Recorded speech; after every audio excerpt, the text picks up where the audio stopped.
Spoken ইংলিশে আপনি যদি ফ্লুয়েন্টলি কথা বলতে চান, প্রথমে আপনাকে শিখতে হবে কিভাবে আপনি প্রশ্ন তৈরি করতে পারেন।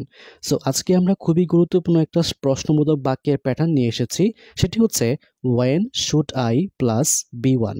এখানে শুড অর্থ হচ্ছে উচিত, আর ওয়েন অর্থ হচ্ছে কখন। সো আমার কখন কি করা উচিত এই অর্থে আমরা when should I plus V ওয়ানকে ব্যবহার করে ইংলিশে বাক্য গঠন করতে পারবো। ওয়েন অর্থ হচ্ছে কখন, তাহলে ওয়েন শুড, আমরা ওয়েন শুড তারপর সাবজেক্ট আই, তাহলে when should I do, do অর্থ হচ্ছে করা, তাহলে ডু হচ্ছে একটা বি ওয়ান। তাহলে ওয়েন শুড আই ডু, আমার কখন করা উচিত, আমার কখন কোনো কিছু করা উচিত এই অর্থে আমরা এখানে ওয়েন শুড আই ডুকে ইউজ করব, যেহেতু ডু মানে করা।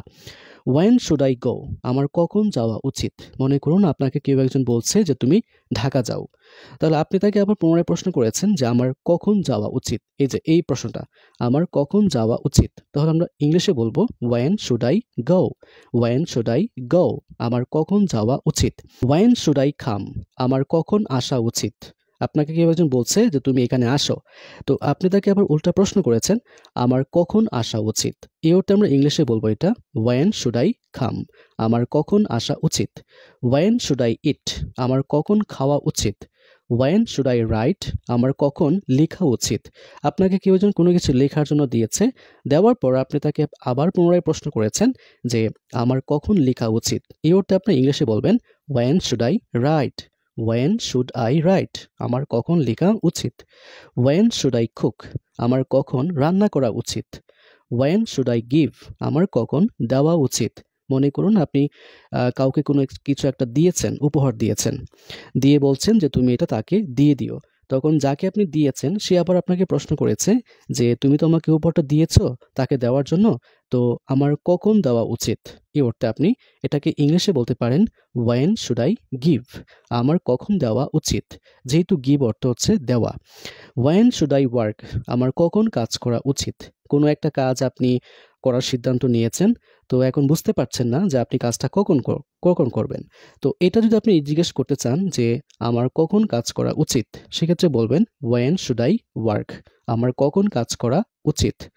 ওয়েন শুড আই হেল্প, আমার কখন সাহায্য করা উচিত। ওয়েন শুড আই ওয়ান্ট, আমার কখন চাওয়া উচিত। ওয়েন শুড আই স্লিপ, আমার কখন ঘুমানো উচিত।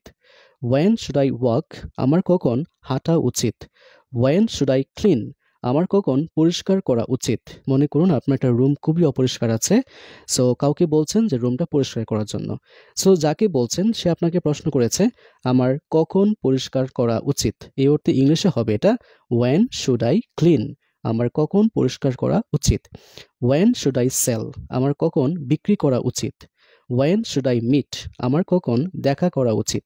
মনে করুন কেউ আপনাকে কল করে বলছে আসো দেখা করি, তো আপনি তাকে প্রশ্ন করেছেন যে আমার কখন দেখা করা উচিত। এটা ইংলিশে হবে when should I meet, when should I meet, meet অর্থ হচ্ছে দেখা করা। So when should I meet, আমার কখন দেখা করা উচিত। ওয়েন শুড আই মেক, আমার কখন বানানো উচিত। কোনো কিছু কখন বানানো উচিত এই অর্থে বলবো ওয়েন শুড আই মেক, আমার কখন বানানো উচিত। ওয়েন শুড আই অ্যাপ্লাই, আমার কখন আবেদন করা উচিত। মনে করুন একটি নতুন চাকরির সার্কুলার এসেছে, তো আপনি সার্কুলারটা পেয়েছেন, পেয়ে মনে মনে ভাবছেন যে আমার কখন আবেদন করা উচিত। এই অর্থে ইংলিশে বলবেন ওয়েন শুড আই অ্যাপ্লাই, আমার কখন আবেদন করা উচিত।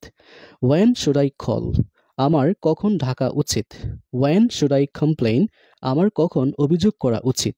সো আমরা এইভাবে এখানে যে প্যাটার্নটা শিখলাম শুডের ব্যবহারটা, when should I plus V one, মানে আমার কখন কি করা উচিত। এবং এখানে এই শুড আই এর পরে অলওয়েজ আরও অনেকগুলো বি ওয়ান ব্যবহার করে কিন্তু আমরা প্রত্যেকটা ব্যবহার করেই কিন্তু আমরা অনেকগুলো বাক্য আরও গঠন করতে পারবো। সো এভাবে আমরা প্রত্যেকটা বাক্য প্র্যাকটিস করব এবং প্রত্যেকটা বাক্যই কিন্তু আমাদের জন্য খুবই গুরুত্বপূর্ণ। সো আজকে এই পর্যন্তই, থ্যাংক ইউ ভেরি মাচ।